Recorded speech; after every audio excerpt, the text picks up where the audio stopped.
আলহামদুলিল্লাহ, আমরা এই কিছুক্ষণ আগে সেন্ট মার্টিন এসে পৌঁছেছি। সেন্ট মার্টিনে যে শৈবালের পাথর উপরে দাঁড়াইয়া আমরা ছবি টবি নিতেছি, ভিডিও করতেছি।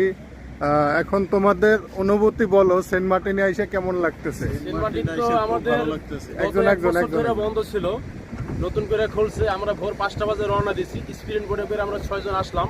অনেক টাকা খরচ গেছে। আসার পরে এখানে নামলাম, নামার পরে ভালো লাগতেছে। আজকে আমরা এখানে সারাদিন থাকবো, দেখা যাক তারপরে সারাদিনের রুটিন আমাদের কি হয়। আমরা বসে মিটিং করে একটা সিদ্ধান্ত নেব। কিন্তু স্পিরিট বোর্ডে আসাটা অনেক ভয় ছিল, পুরো শরীর ভিজে গেছে পানিতে। বলো। জি, আসসালামু আলাইকুম। সেন্ট মার্টিন একটা স্বপ্নের জায়গা ছিল আমার জন্য।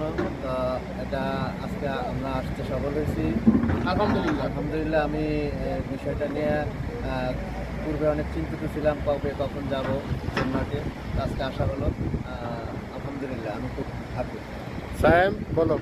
ভালো লাগবে না, বশির বলো। জায়গাটা অনেক সুন্দর, ভালো লাগতে আছে। তোমরাও আইসো, ভালো লাগবে। আপনি পার পার্সন কত করে খরচ গেছে এটা কই দে? 3000 টাকা। এক একজনের 3000 টাকা খরচ গেছে।